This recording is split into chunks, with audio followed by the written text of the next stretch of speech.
ಹಿರಿಯರು, ಆತ್ಮೀಯರು, ನನ್ನ ಮಾರ್ಗದರ್ಶಕ ಅಂತ ಬಿ ಸಿ ನಾಗೇಶ್ವರ ಇವತ್ತು ನಿಧನವಾಗಿದ್ದಾರೆ. ಅವ್ರಿಗೆ ಆತ್ಮಕ್ಕೆ ಶಾಂತಿ ಕೋರ್ತಾ ಇದ್ದೀವಿ. ನಾನು ಸಹಿತ MLA ಶಾಸಕನಾಗಿ ಅವ್ರ ಜೊತೆ ಕೆಲಸ ಮಾಡಿದ್ದೆ. ನನ್ನ ತಾಲೂಕಿಗೆ ಸುಮಾರು 125 ಸ್ಕೂಲ್ಗಳನ್ನ ನನಗೆ ಮಂಜೂರು ಮಾಡಿಕೊಟ್ಟಿದ್ರು. ಹೇಳ್ಬೇಕಂದ್ರೆ ಜಾಸ್ತಿ ಅತಿಯಾಗಿ ಅವ್ರ ಹತ್ರ ಆತ್ಮೀಯ ಒಡನಾಟ ಇಟ್ಕೊಂಡಿದ್ದೆ.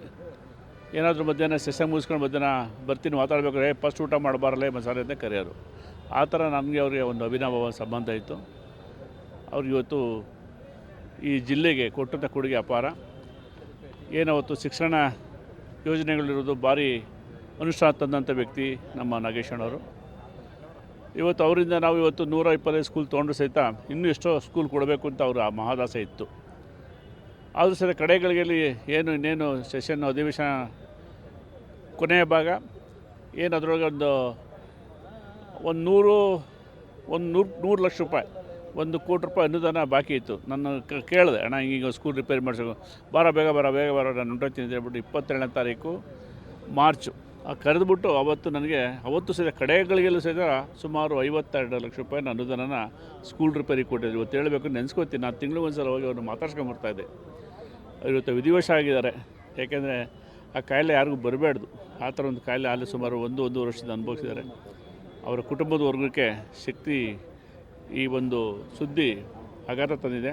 ಆ ಭಗವಂತ ಅವ್ರಿಗೆ ಒಳ್ಳೆ ಮುಂದಿನ ದಿನಗಳಲ್ಲಿ ಅವರ ಕುಟುಂಬನ ಕಾಯಲಿ. ಸ್ವಾಮಿ ಇವತ್ತಿರ್ತಕ್ಕಂಥ ನಮ್ಮ ನಾಗೇಶ್ವರ್ಗೆ ಚಿರಶಾಂತಿ ಕೋರ್ತಾ ಅವ್ರಿಗೆ ಒಳ್ಳೆಯದಾಗಲಿ ಅಂತ ನಾನು ಭಗವಂತನ ಬೇಡ್ಕೊತೀನಿ. RSS ಇದ್ದು ಜಿಲ್ಲೆಯಲ್ಲಿ ಒಳ್ಳೆಯ ಹೆಸರು ಮಾಡುತ್ತಿದ್ದು ಮಾಜಿ ಇಲ್ಲಿ ಅಧ್ಯಕ್ಷ ಆಗಿದ್ದು, ಜಿಲ್ಲಾ ಅಧ್ಯಕ್ಷ ಸಹಿತ ಆಗಿದ್ರು ಅವ್ರು ಮಾಡಿದ ಕೆಲಸಗಳೇ ಒಂದು ಇದು.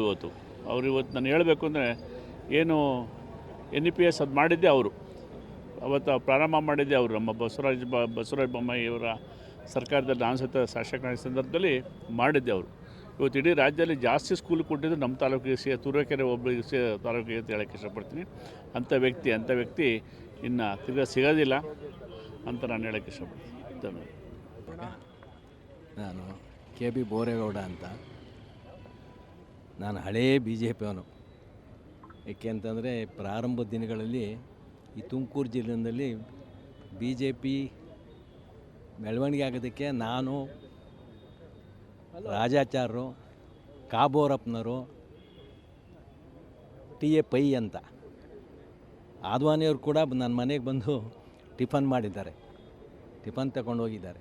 ಆ ಕಾಲದಿಂದನೂ ನಾವೆಲ್ಲ ಒಡನಾಟ ಇತ್ತು. ಜೊತೆಗೆ ಮನುಷ್ಯ ಹುಟ್ಟಿದಾಗ ಉಸಿರಿರುತ್ತೆ, ಹೆಸರಿರೋದಿಲ್ಲ. ಸತ್ತಾಗ ಉಸಿರು ಹೋಗ್ಬಿಟ್ಟಿರ್ತದೆ.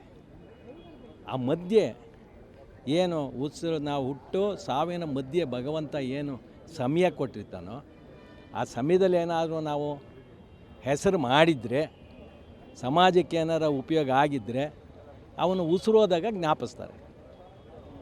ಅದರಿಂದ ನಾಗೇಶು ಅಂಥ ಒಳ್ಳೆಯ ಕೆಲಸಗಳನ್ನು ಮಾಡಿದ್ದಾರೆ. ಪಾಪ ಒಳ್ಳೆಯ ಸಭ್ಯ ರಾಜಕಾರಣಿ, ಪ್ರಾಮಾಣಿಕ ಮನುಷ್ಯ, ಮಂತ್ರಿ ಆಗಿದ್ದವರು. ಯಾರಾದರೂ ಅವರಲ್ಲಿ ಸರಳತೆಯಿಂದ ಮಾತಾಡ್ಸೋದಾಗಲಿ, ಅವರನ್ನು ಗೌರವವನ್ನು ಕೊಡೋದನ್ನು ಭಾರಿ ತುಂಬ ಮೈಗೂಡಿಸ್ಕೊಂಡಿದ್ರು. ಅಂಥ ವ್ಯಕ್ತಿ ಇವತ್ತು ನಮ್ಮ ಜೊತೆನೇ ಇಲ್ಲ. ಅದರಿಂದ ಭಗವಂತ ಅವ್ರಿಗೆ, ಅವ್ರ ಕುಟುಂಬ ವರ್ಗಕ್ಕೆ ಚಿರಶಾಂತಿ, ಜೊತೆಗೆ ನಾಗೇಶ್ ಅವರಿಗೆ ಚಿರಶಾಂತಿಯನ್ನು ನೀಡಲಿ. ಅವರ ಕುಟುಂಬ ವರ್ಗಕ್ಕೆ ಆ ದುಃಖವನ್ನು ಭರಿಸ್ತಕ್ಕಂಥ ಶಕ್ತಿ ಭಗವಂತ ಕೊಡಲಿ ಅಂತ ಭಗವಂತನಲ್ಲಿ ಪ್ರಾರ್ಥನೆ. ಮಾಜಿ ಮಂತ್ರಿಗಳು, ನಮ್ಮ ಜಿಲ್ಲೆಯ ಹಿರಿಯ ಭಾರತೀಯ ಜನತಾ ಪಾರ್ಟಿ ನಾಯಕರು ಆದಂಥ BC ನಾಗೇಶ್ ಅವರು ವಿಧಿವಶರಾಗಿದ್ದಾರೆ. ಅವರ ಪಾರ್ಥಿವ ಶರೀರ ಈಗ ಬೆಂಗಳೂರಿಂದ ಹೊರಟಿದೆ. ಇಲ್ಲಿಗೆ 11:15 ಅಷ್ಟರಲ್ಲಿ ಇಲ್ಲಿ ಬಂದು ಇಲ್ಲಿ ಸಾರ್ವಜನಿಕರ ಅಂತಿಮ ದರ್ಶನಕ್ಕಾಗಿ ಇಲ್ಲಿ ಒಂದು ಅರ್ಧ ಗಂಟೆ ನಾವು ಟೌನ್ ಹಾಲ್ ಸರ್ಕಲಲ್ಲಿ ಇಟ್ಟಿದ್ದೀವಿ. ಇದಾದಮೇಲೆ ಅದು ತಿಪ್ಟೂರಿಗೆ ಹೋಗುತ್ತೆ. ನಾಳೆ ಅವರ ಅಂತಿಮ ಸಂಸ್ಕಾರ ನಾಳೆ ಮಧ್ಯಾಹ್ನ 12 ಗಂಟೆಗೆ ತಿಪ್ಟೂರಲ್ಲಿ ನಡೀಬರುತ್ತೆ. ಪಕ್ಷದಲ್ಲಿ ಅನೇಕ ವರ್ಷಗಳಿಂದ ನಮಗೆಲ್ಲ ಮಾರ್ಗದರ್ಶನ ಮಾಡಿ ಭಾಳ ಹಿರಿಯ ಕಾರ್ಯಕರ್ತರು, ABVP ಮತ್ತು ಭಾರತೀಯ ಜನತಾ ಪಾರ್ಟಿ ಕಾರ್ಯಕರ್ತರಾಗಿ ತುಮಕೂರು ಜಿಲ್ಲೆಯಲ್ಲಿ ಭಾರತೀಯ ಜನತಾ ಪಾರ್ಟಿ ಸಂಘಟನೆಗೆ ಅವ್ರದ್ದೇ ಆದ ಒಂದು ಕೊಡುಗೆಯನ್ನು ನೀಡಿರ್ತಕ್ಕಂಥದ್ದು ನಾಗೇಶ್ ಅವರು. ಇವತ್ತು ಭಾರತೀಯ ಜನತಾ ಪಾರ್ಟಿ ಒಬ್ಬ ಒಳ್ಳೆಯ ನಾಯಕನ ಕಳ್ಕೊಂಡಂತಾಗಿದೆ. ಸೊ ನಮ್ಮೆಲ್ಲ ಕಾರ್ಯಕರ್ತರು ಇವತ್ತಿಲ್ಲಿ ಅವರಿಗೆ ಅಂತಿಮವನ್ನು ಸಲ್ಲಿಸಿ ನಾಳೆ ಕೂಡ ಅಂತಿಮ ಸಂಸ್ಕಾರದಲ್ಲಿ ಭಾಗವಹಿಸ್ತಾರೆ. Thank you.